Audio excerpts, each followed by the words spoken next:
Interview with Monster Girls Mangaka is PETOS, published November 1st, 2016 by Kodansha Comics. If you enjoy these sort of reviews, do the YouTube thing, feed the algorithm, help the channel out, and here we go. A light-hearted tone is reflected within the black and white art style. It certainly isn't out of the norm here.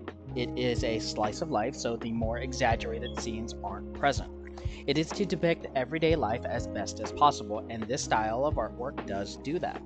Star Plus, the semi-realistic style, helps convey the everyday nature of the slice of life genre.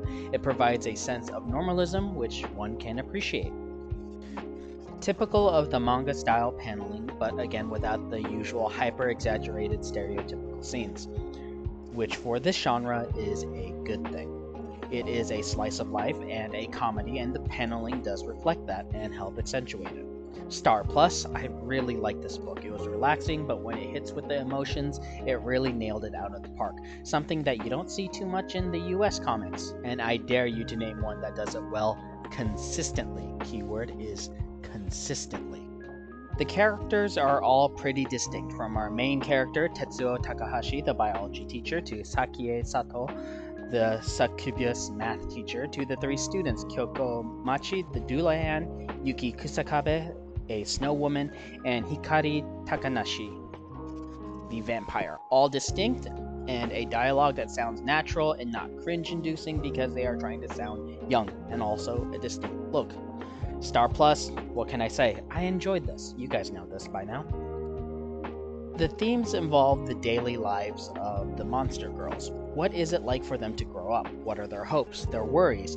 What certain external factors do they face? All these themes are there, and the everyday nature of it helps it keep that theme grounded. It feels like these are real people that have real worries, and on top of that, we have Tetsuo Takahashi, the biology teacher, who is doing the interviewing. So we go over his process and how he views matters as well, and that just gives us more information as readers. I am giving this a Star Plus. It's well-rounded and not so preachy. It's a bit on the naive side, but overall that helps with its overall optimistic nature. The plot is simple. We have Takahashi Sensei who wishes to know more about the demi-humans for academic purposes, but also out of personal curiosity. So it involves him simply talking to the other demi-humans. This is the perfect setup for issues to be discussed for each monster girl, whether it is the social anxiety of Kusakabe, the snow woman, or the childish wants of Machi, or the mischievous but good-natured vampire of Hikari. It all gives it a sense of realism, and it's perfect for this serialized comic.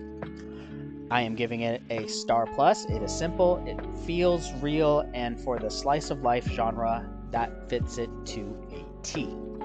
5 stars and 5 pluses. The second perfect score I gave out of my reviews. PETOS really understands the medium and genre she is writing and illustrating for. I mentioned earlier somewhat that the book does go over themes that are a bit more on the mature side, but that just makes it feel more relatable. There is an issue here regarding what the proper relationship between teachers and students are. But let's be honest here. The time in which girls are in high school have situations in which many of us would find unsettling.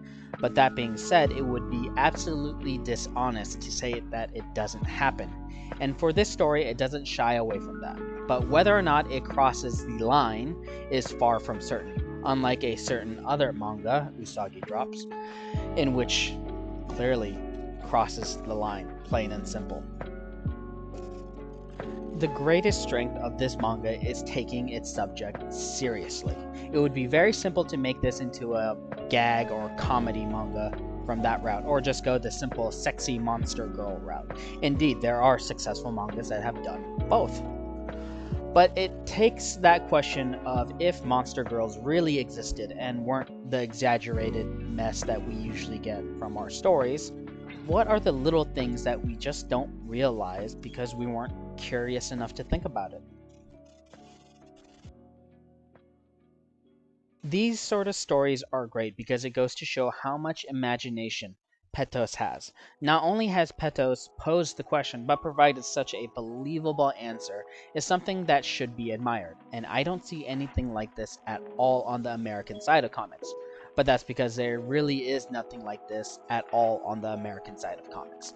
This is a slow-paced, non-action comedy. If it was published in the United States, it would be inconceivable for the publisher to jump the shark here and make it all about the T and A and the gore, Grant Morrison's Vampirella, for example, and that came out in 2010. So I end this with a question. Can you actually name an American comic that is in the comedy and slice of life genre that does it as well as this? I doubt it. And let's be honest, Archie is not even on the same level as this book. If you're still on the fence on Comixology, volumes 1 through 4 is part of their unlimited, so you can borrow it for free. Volumes 1 through 9 are available on Comixology. Also, not sponsors, by the way, just so you know.